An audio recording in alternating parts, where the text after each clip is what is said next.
and the questionable case against him. Hanson, how are you? Well, I'm very good on this Friday afternoon, guys. Good. I like to hear that. So, what exactly is your book about?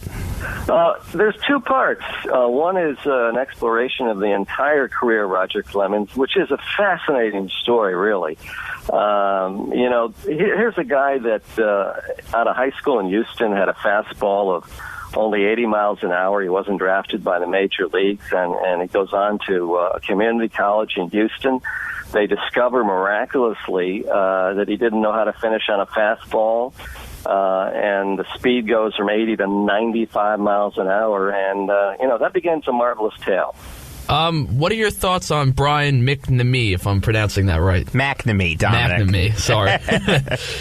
Well, guys, I am an attorney, and what prompted me to originally write this book was a casual reading of McNamee's testimony before Congress and that of Andy Pettit and so on. And unlike most readers, we lawyers are trained to look at what are called actionable facts that mean something in any criminal situation.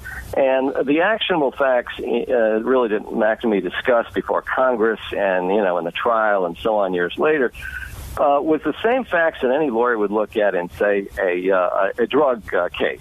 In other words, if the case took place in Nassau County and I'm an assistant district attorney, and, I bring McNamee into my office and I ask him about, where the drugs came from, the anabolic steroids, testosterone, human growth hormone, which he alleged to inject in Clemens. He can't tell me. He changes the story. I said, who pays for him? He says, I'm not sure. You have all these kind of contradictions in his testimony, and that made me suspicious from day one. Okay, so what can you tell us about the 1983 MLB draft when Roger Clemens was picked after 18 vastly inferior players? Well, that's a tough question. An unfair question. Don't you have an easier one? Probably the next one, actually. All right, guys. It depends, I guess, on position. I mean, clearly the Red Sox were looking for big-time pitching, and Roger really changed that franchise in a lot of ways. They were looking for not only that year, but I think the philosophy of the organization had been, we haven't been to World Series since like 1918 or something because we've had all these hitters but not great pitching. And at that point, I think Clemens was one of the first really great pitchers that they were able to draft. And I believe that they were excited to have him there in that position. Talking to Hanson Alexander, the author of The Life and Trials of Roger Clemens. Now, I was at Yankee Stadium when it was announced that Clemens was going to come back for the Yankees. Seeing as though you live in New York, I'm just wondering what your memories are of that game. Well, it's a good question because I start the book off with the quote from Susan Waldman. This is the greatest day of my life. Absolutely. And, people made fun of Susan, but you got to understand that here's somebody who grew up in suburban Boston and was in Boston, I believe, working in radio when Roger broke in. And so she had a long relationship with him. And indeed, in all fairness to Susan, that was a really dramatic moment in anybody's history. I mean, here you have the beginning of the broadcast. I myself watched, I'm a Yankees fan, by the way, not a Red Sox fan. Good. And it was a dramatic moment. They got Clemens in the George's box there, Steinbrenner's box, and he makes the thing about going down to get him in the heart of Texas, and that was hyperbole. But given the high profile of Roger Clemens in the history of baseball, it was fittingly dramatic. So, do you think that Clemens should be in the Hall of Fame? That's an interesting question, and I've refused to answer it all along the way. And I'll tell you why. When McFarland, who has become really a major publisher of baseball histories, agreed to publish the book, my first requirement was that they not bring the book out anytime near the Hall of Fame voting because I did not want the public to think that this book was an argument for his induction into the Hall of Fame. It is not. And fortunately, McFarland was able to bring this book out some month after the most recent Hall of Fame voting. But let me just leave it this way. He did not take anabolic steroids. He did not take testosterone. He did not take human growth hormone, is my conclusion.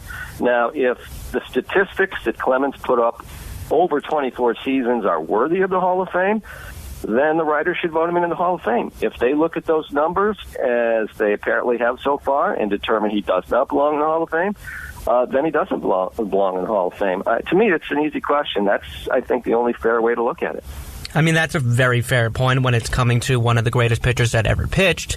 But what do you think of what Andy Pettitte said about Clemens' alleged steroid use?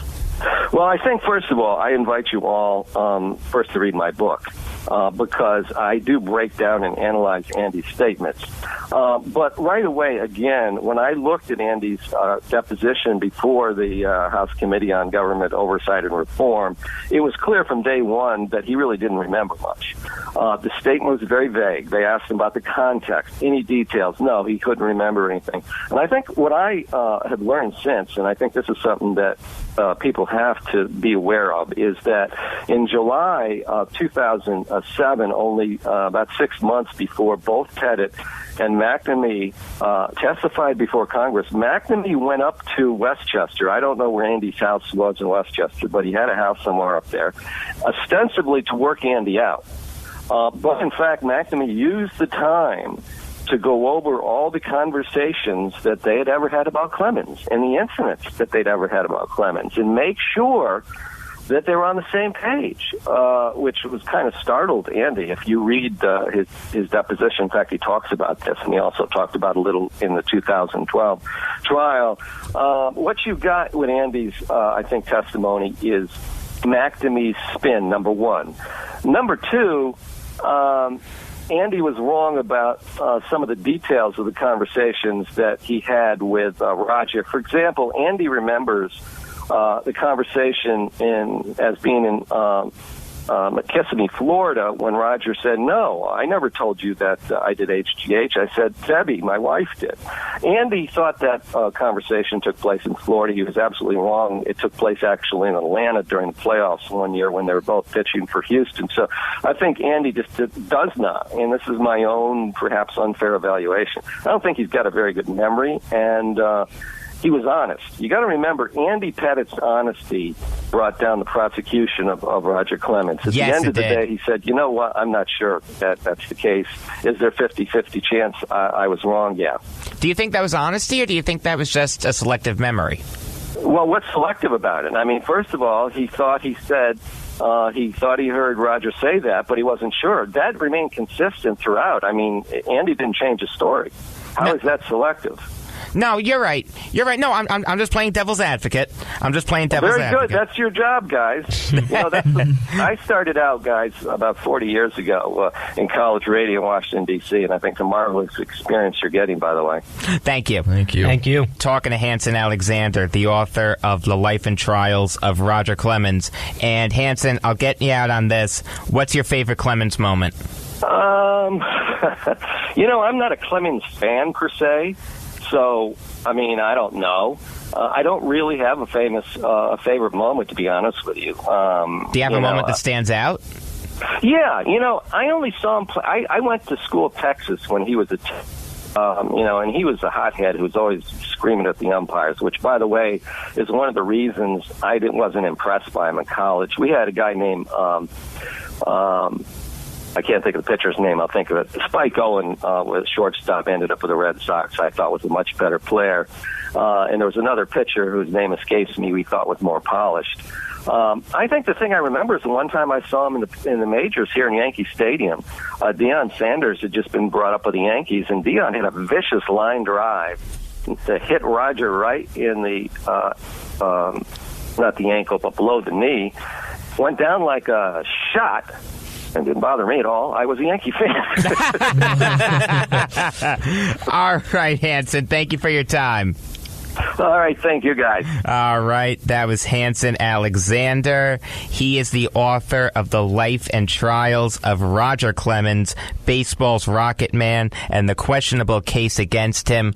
Let's take a quick break, but don't go anywhere because there's more of Beyond the Game coming up next on the Voice of Nassau Community College, 90.3 WHPC. Kyle weighed just 1 pound 1 ounce at birth and endured a grueling 163 days in the hospital. Thanks to research funded by the March of Dimes, Kaya survived premature birth, the #1 killer of babies in the United States. The birth of a child is supposed to be a joyful event, yet each year about 380,000 babies like Kaya are born too soon, and many have serious health problems that can last a lifetime. But you can change that. Join 3 million friends, families, and colleagues in more than 500 communities across the nation in March for Babies. The money we raise is so important in fighting premature birth and other life-threatening challenges that newborns face. We're supporting research and programs that help more moms have full-term pregnancies and healthier babies. Sign up, join a team, and start fundraising today at marchforbabies.org. Together, we can fight premature birth and help more babies be born healthy. Yo, what happened to your hair? You have to experience what I just experienced. What'd you do? Stick your finger in an electric outlet or something? Close. I just listened to Electric Air. Electric air. Electric air. Can everyone stop repeating electric air and tell me what electric air is? Electric air will get your heart racing, neurons sparking, and lips smiling. Join me, Tova, as I shock your ears with EDM's greatest hits. 5 out of 5 doctors agree 1 hour of electric air every week is just what you need to increase your energy and leave you feeling stimulated. Side effects may include uncontrollable mood swings, shuffling, and in some extreme cases, headbanging. Too much headbanging, huh? Dude, those side effects are serious. Seriously amazing. So join me every Wednesday night at 8 for Electric Air on the voice of Nassau Community College, 90.3 WHPC.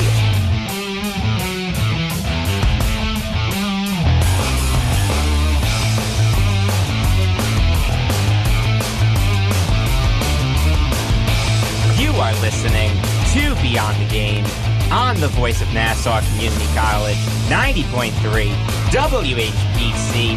I'm Jacob Wolf. You can follow me on Twitter at RealJacobWolf. Sitting across from me, Brandon Johnson. You can follow on Twitter at StephJohnson_. Dominic Arbolino. You can follow on Twitter at Darbs5258. Eric Fischetti. You can follow on Twitter at Sergeant Fish.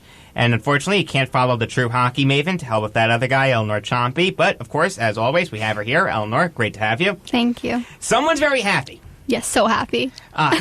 Were you pulling your hair out in overtime? Yes, I was like pacing back and forth. I was like covering my face with the blankets, like freaking out. I was thinking to myself, should I dial 911 on my phone and just have the ambulance on standby? She's very tired today. So I'm exhausted. Blame you. I don't blame you. I would be too if I were you. Then again, I'm always tired. I never get enough sleep.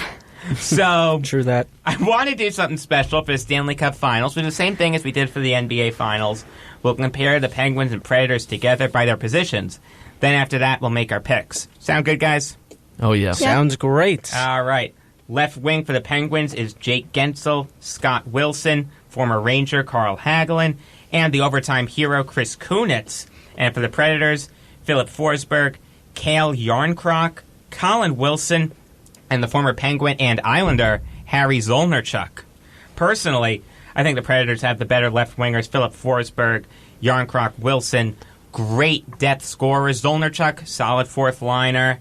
And it's nothing against the Penguins' left wing contingent, but I'm just not too crazy about Scott Wilson and, you know, Hagelin and Kunitz. They haven't been doing that great. Yeah, I'm Besides definitely the overtime goal by Kunitz, I'm definitely giving left wing to the Predators. Jake Gensel obviously has been amazing. Philip Forsberg, I think, is better obviously now, but so I've actually been impressed with Scott Wilson as a Penguins fan. Have you been? Yes, because he just grinds. He gets into those dirty areas. He's good. Okay. Carl Hagelin, I'm so disappointed in, though. He's done nothing. No, he hasn't. So, former Ranger. Would love to know what you think about the Stanley Cup Finals or anything else in sports. You can call 516-572-7440. And we'll go over to center for the Penguins. One of the best 1-2 punches in the NHL, if not the best. Sidney Crosby, Evgeny Malkin, Nick Bonino, and Matt Cullen. For the Predators, Ryan Johansson, Mike Fisher, Colton Sissons, and the former star, Vernon Fiddler. Is it even a contest? no. I mean... And isn't Johansson injured, too? He is. Johansson is hurt, but isn't he coming back? No, he's not coming back. coming Okay, so Penguins, there you go. Penguins center. So who's Who's taking over for the I Predators? don't know, but I know that Johansson he has acute compartment syndrome, so he's not coming back. That's serious. That's a huge loss, too. Yeah, it's a huge loss. Ooh, It's not stopping him, though. No, definitely not. You know what?